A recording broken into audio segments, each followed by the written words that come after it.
Hi guys, thank you so much for coming back to my channel to continue to watch my journey into cybersecurity. So as you've read in the title of this video, what we're doing today is going over OSI models. OSI models meaning open systems interconnection, I believe. And so what we're going to do is we're in the website Tryhackme, which is one of the resources that folks can use to be able to brush up on their skills for various reasons that are tied to cybersecurity, as well as a beginner like myself to be able to obtain some skills as far as knowing the ins and outs of the foundation of cybersecurity and so on and so forth and beyond. So we started off with networking basics about the layers of the OSI model, the application, presentation, session, transport, network, data link, and physical. And one thing I like about Tryhackme is it's not just a YouTube video that's playing. They're going to give you different tasks so you can really understand and, at least for the most part, grasp what's being taught to you, because you're going to actually apply it while you're reading it. So I actually got started a little bit. So it tells you exactly what the OSI model means, which is exactly what I said. The Open Systems Interconnection Model, which is an absolute fundamental model used in networking. This critical model provides a framework dictating how all network devices will send, receive, and interpret data, which really sounds like the inception of the internet, really, that was created back in the 70s as far as the experiment. But I digress. But so yeah, so I've done a little bit before I started recording here, but you guys can finish the rest with me. What does the OSI and OSI model stand for? Of course, Open Systems Interconnection. How many layers are there in the OSI model? And of course, these are the ones right here that we see on the screen. And we also have what is the key term for when pieces of information get added to data, and the encapsulation is what it's called.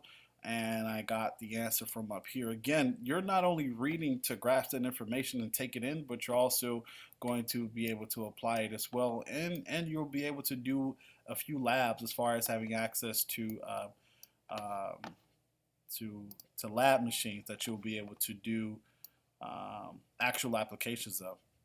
So we're going to start with the layer of application. Application is pretty much, it's exactly what it sounds like. We use the word all the time. We say it in short, apps. You know, when you download the Twitter app, when you download the YouTube app, when you download whatever app your heart desires, this is what they mean when they're talking about the application. So the application layer of the OSI model is what anyone would be most familiar with, because it is the end user's job to pretty much interact with that. That's how we're able to receive that digital product, to be able to use it. When you click on that Instagram icon, if you begin to scroll and look at folks' pictures and videos, that is the application in work to use it what it's supposed to be used for. So of course, I'm not going to read everything here, but again, as they mentioned, it's the one you're going to be most familiar with as far as this layer. And it's because the application layer is the layer in which protocols and rules are in place to determine how the user should interact with data sent and received. So of course, a perfect example would be when you tap the like button on a YouTube video, or when you tap on a photo that you see on Instagram, and it creates that heart animation, and there is a set in stone like, unless of course you remove it, that is on that user's or the other end user's photo. So of course, what is the name of this layer? Super easy question. The application layer. And what is the technical term that is given to the name of the software that users interact with? So basically, what are you seeing when you're seeing captions, when you're seeing the functionality of scrolling and how it looks? And when you're able to click on different tabs when you're inside the app, and how that looks to you as well as the end user, that is what we call the graphical user's interface. And of course, it'll let you know if you have the wrong answer as well. If anyone is wondering, it doesn't just correct, which is what I like. It makes you find the answer, even though the answer is literally right there in plain sight. That's the one thing I've seen that's constant in tech, that I've seen across multiple tech professionals, is it's all about making sure you find what you're trying to look for as far as the answer. The answer is there. You just have to go find it. You have to be diligent about seeking that information. But Tryhackme does a really good job of not just telling you, but saying, hey, this is wrong. Go back and do some reading, and come back and try to figure out that answer. And they won't let you continue unless you have that correct answer. All right, so let's go to task 3, which is layer 6, which is presentation. Presentation is really closely linked to the graphical user interfaces. Again, it's how it's presented to the end user. I'll read a little bit of layer 6.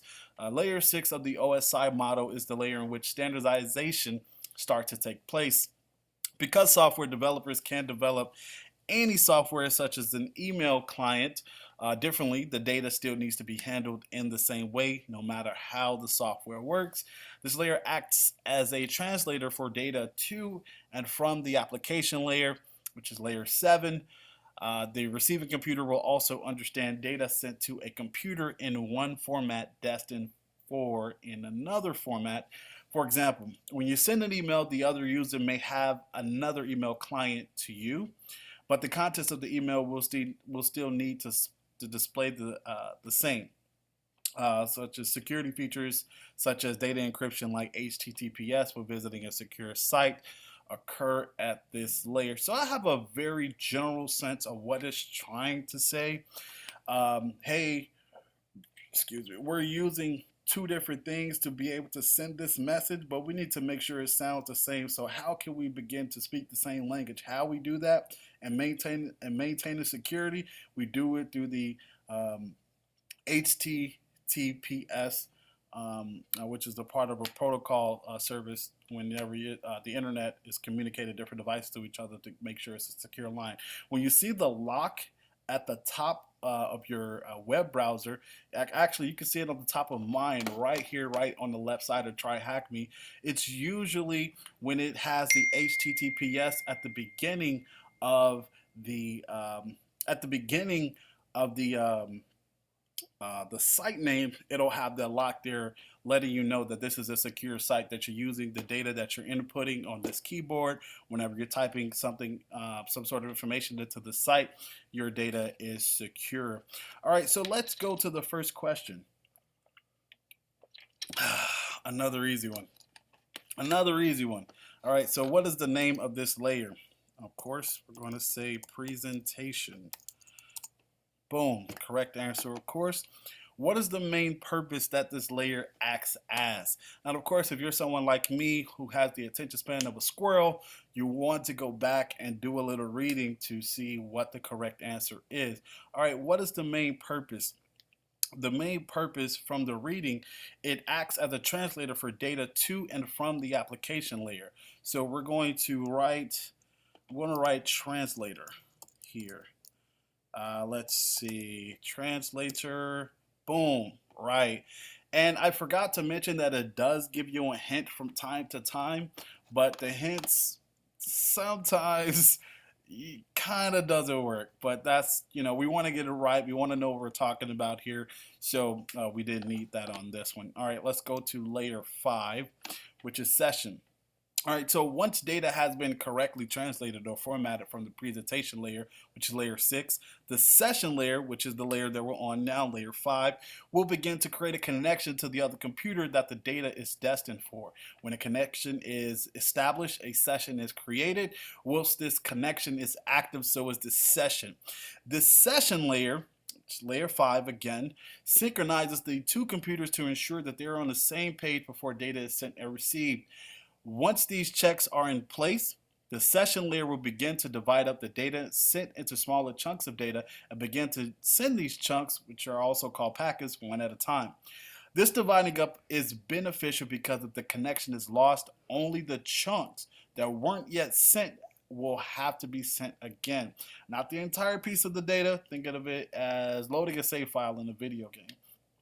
What is worthy of noting that sessions are unique, meaning that data cannot travel over different sessions, but in fact, only across each session instead.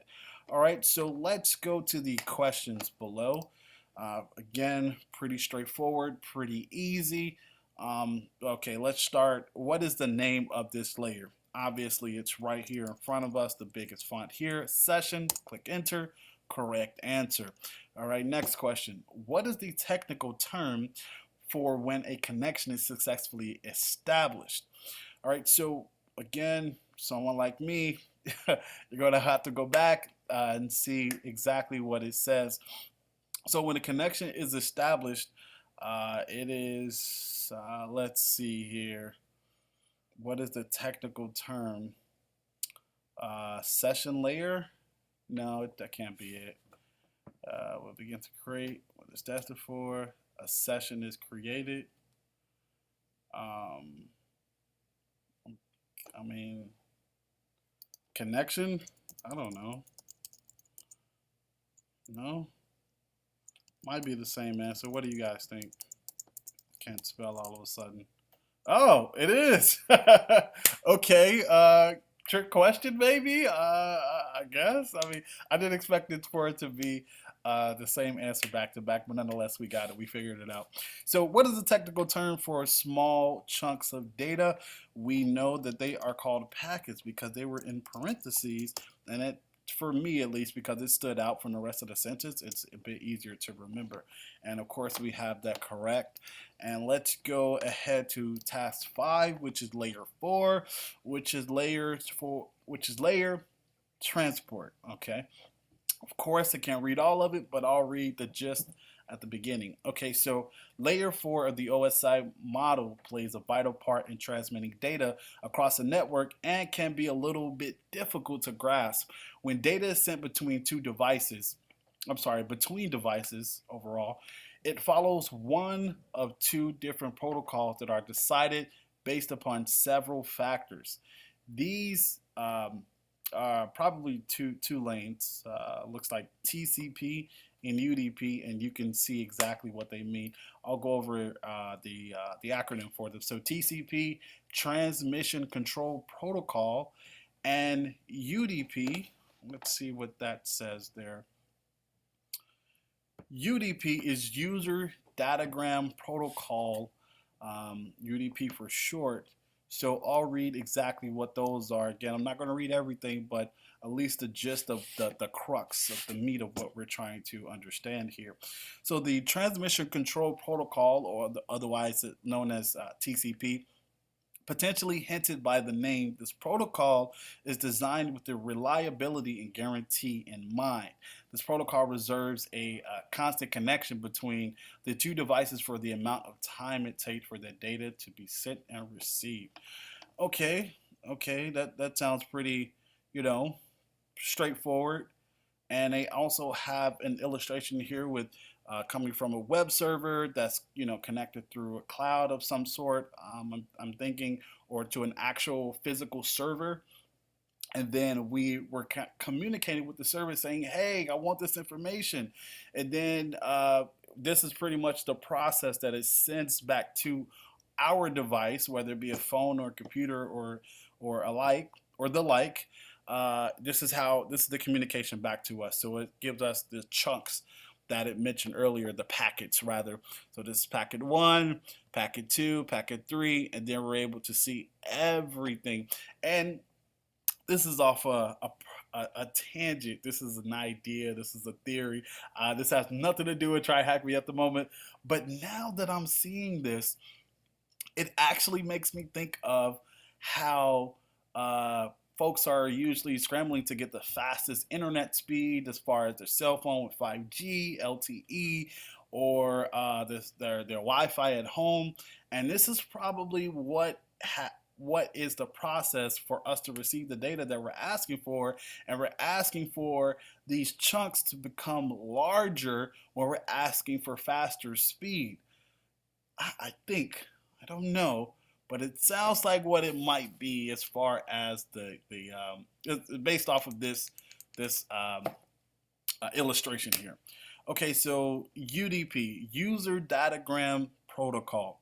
This protocol is not nearly as advanced as its brother, the TCP protocol, and it doesn't boast the many features offered by TCP, such as error checking and reliability. In fact, any data that gets sent via UDP is sent to the computer, whether it gets there or not. Okay, doesn't make sense. Let's read that again. Any data that gets sent via UDP is sent to the computer whether it gets there or not.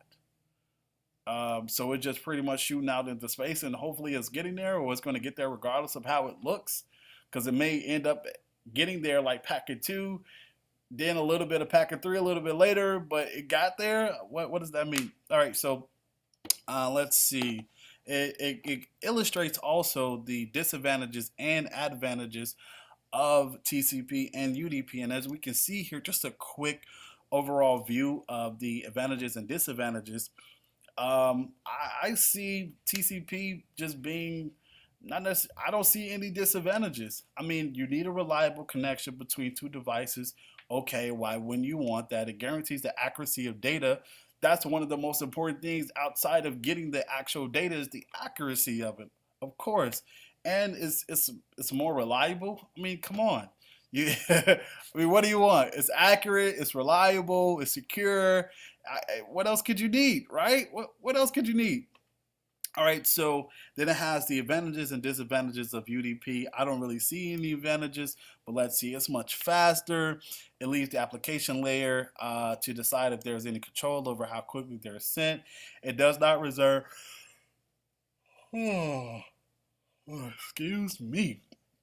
It does not reserve a continuous connection on a device as TCP does. Okay, I don't see that necessarily as an advantage. I guess if you're someone who's like go, go, go, go, go all the time, maybe, maybe not. I don't know. For data, for me, here it is. Here is exactly what I was saying. I didn't even see this graphic, you guys. I promise you. Oh, gosh, darn it. I didn't even see this graphic before I started recording. You guys saw I started recording before I started answering the questions down here, and it's exactly what I meant when I talked about the potential disadvantages of UDP and how these bits of information that you're asking the server for could come to you pretty scrambled, and you're even more frustrated. Yeah, it's quick, but what does how efficient is the speed of it if it's not accurate? How efficient is it really? All right. So, what is the name of this layer?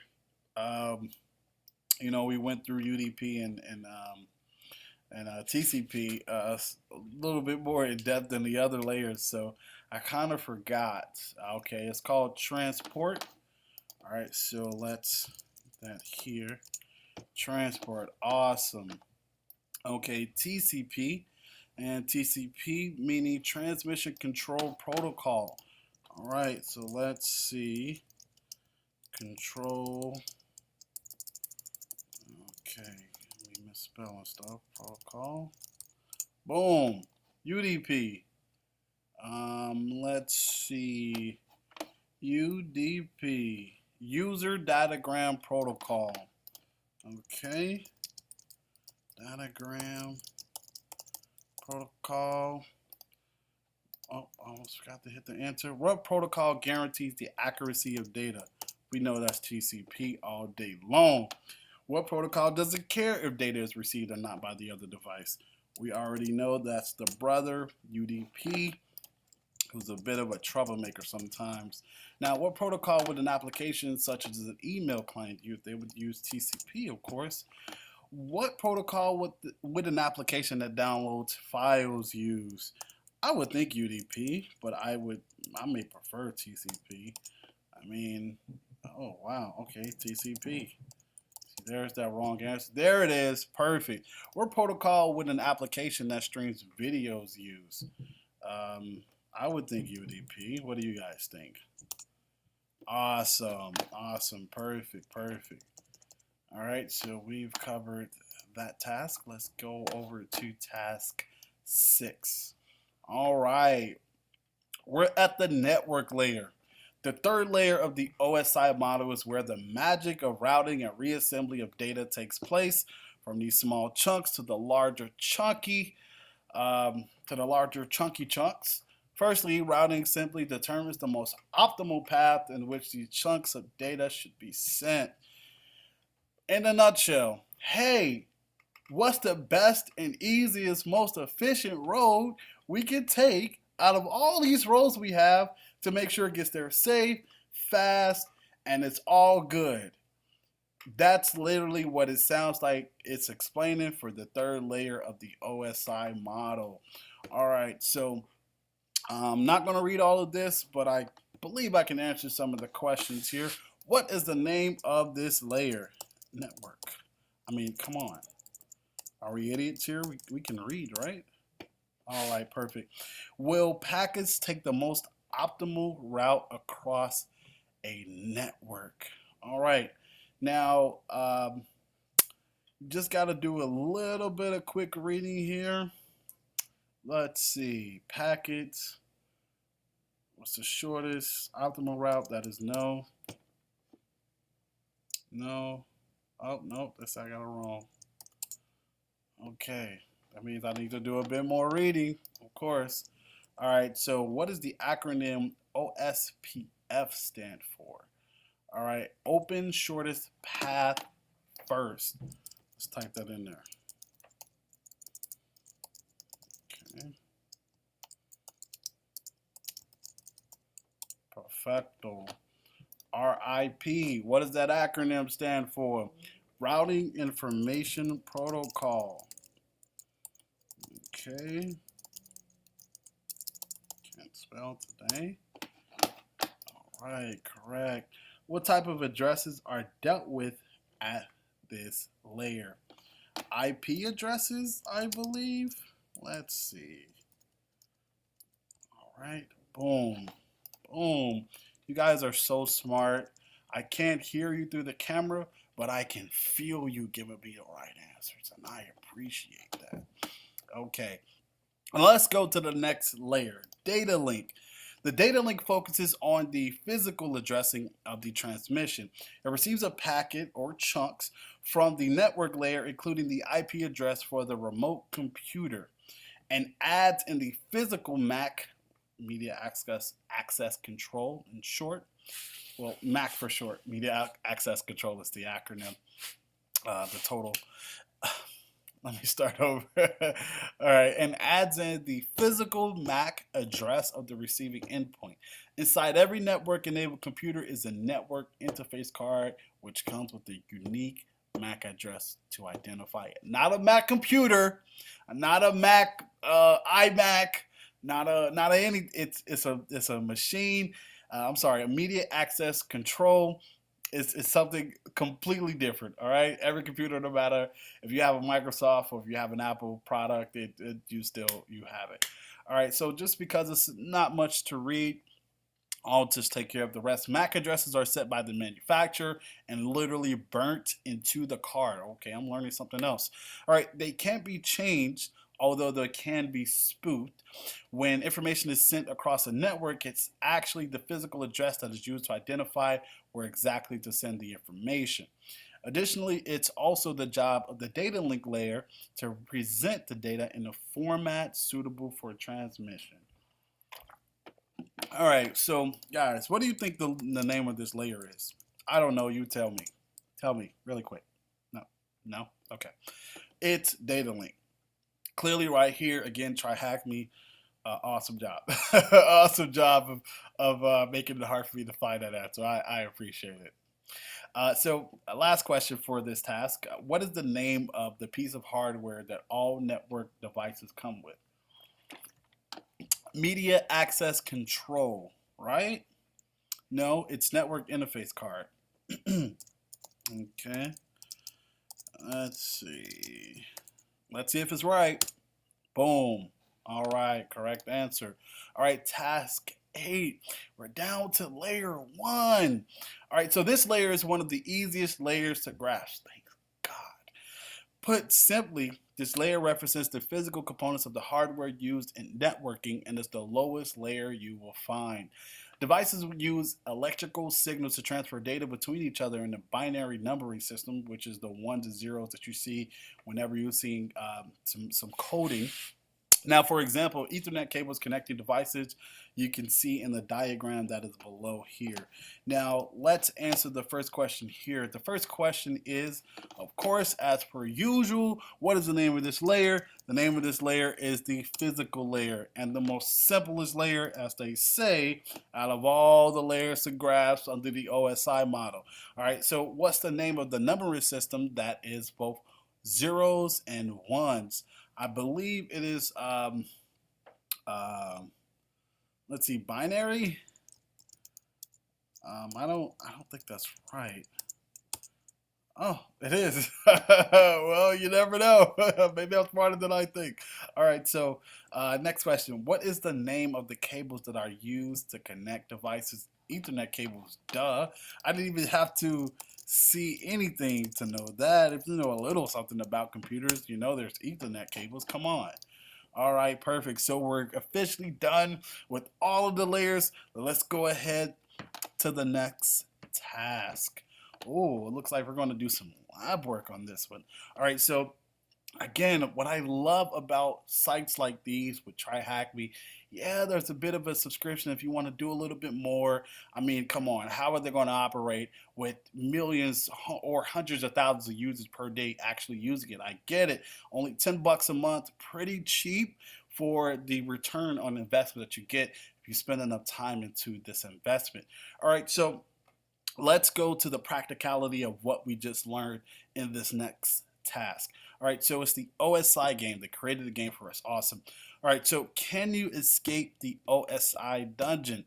Climb the levels in the correct order to escape the dungeon and reveal the flag. Can you beat our staff high score of 19 seconds? I guarantee you I cannot. All right, so let's click the view site button on the right to start. Let's go ahead and do that there. Looks like it took me, okay. Let's wait for it to start here. I'll put my face over here. I'll do that. Perfecto. All right, so Tryhackme OSI dungeon. Our hacker has been locked in the dungeon. Their only chance of freedom is by choosing the correct path based on the OSI model. That is amazing. Use your cursor keys to move the left and right and the space bar to enter doors. All right, let's see. Let's see how long it takes. Okay, let's see.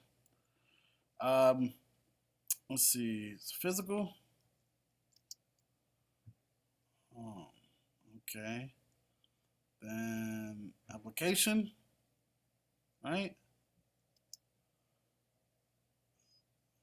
Oh gosh, darn it. Oh man. We fell in some lava here. All right, so we know the first one, physical. Okay. Now data link. Let's do it.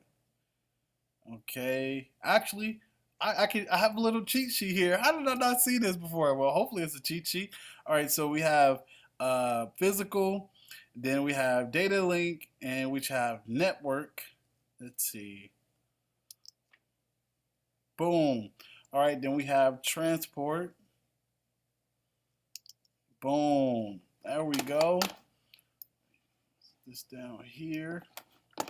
Okay. And now we have transport. Oh, looks like it doesn't want to work.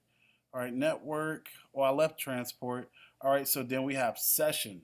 Okay. Boom. And then we have presentation. Boom. And then we have application. Boom. All right. Well done. You escaped the dungeon in over a minute. 62.96 seconds. All right. Tryhackme OSI dungeon escape. I want to do that again, actually. Just to see if I'm going to do it once more. Just to see if I can beat. I mean, I'm sure I will. But, I mean, 19 seconds. Jesus Christ. I don't even know if that's even possible, even knowing the answers. Data link. I think I slipped. Gosh Gosh darn it. Yeah, I'm not doing this. Session, presentation, application. 20. Yeah, that's 19 seconds. I don't know, man. That might be a hack, for them to be able to do that. All right, so escape the dungeon. Back to the question here. Escape the dungeon to retrieve. I can't speak today either. Escape the dungeon to retrieve the flag. What is the flag? All right, the answer is there. THM. Let's caps that. Oh, caps doesn't want to work today. Okay, there it is. THM and bracket. Give me my bracket. Okay. OSI underscore dungeon underscore escaped. And my last bracket here to close that. Close that code. Boom. Of course, we have the correct answer. We always get correct answers. All right, let's go ahead with the last task here. Continue your learning by joining the packets and frames room. Oh my gosh. Let's see what the packets and frames rooms is. Let's see. Load, load, load. Don't you just love waiting for a load? Wait a minute. All right, let's join the room. See what's in here. Packets and frames. Oh, they sound amazing. All right. Let's see. Oh, we got a couple more tasks here. Now, I'm not going to do these tasks on this video. This video is long enough. Actually, I'll do those tasks probably sometime later today. And for the last question on our last task, for what is the OSI model? No answer needed. We hit complete. And congratulations. Thank you guys for walking through the OSI model Tryhackme task force with me. Thank you so much. Congratulations to not just me, but to all of you guys who were giving me the answers through the camera and probably doing a little bit of cursing me out as well. I hope not. But yeah, that was really, it wasn't like overwhelming. It wasn't, it was learning, and it became another component of application on top of the learning through the game of the escape, just to get it through your head as far as putting on a loop as far as how the OSI model flows through each layer for you to be able to escape the dungeon. I thought that was amazing. It was really, really awesome. Really, really great. Again, thank you guys for coming along with this journey with me into my cybersecurity career that I'm transitioning into. This is great. This is awesome. I love it. I have also a blog that I'm creating as well. I'm going to provide a link in this bio. Well, not in the bio, in the subscription bar for you guys to be able to see that. I'm going to have a few things there as far as the history of cybersecurity. What does it entail? The different type of avenues you could do under cybersecurity. I mean, so many different roles you can play as far as cybersecurity architecture, cybersecurity engineer, cybersecurity analyst. It's just so many different avenues you can take under cybersecurity. This is not just about hacking or being an ethical hacker, red hat, blue hat, in the middle, white hat, whatever you like to call it. It's not just about hacking. It's about all of these different type of things that come together to be able to create the best security protocol that's possible for the product that you're protecting. But again, thank you so much, guys. See you in the next video. Goodbye.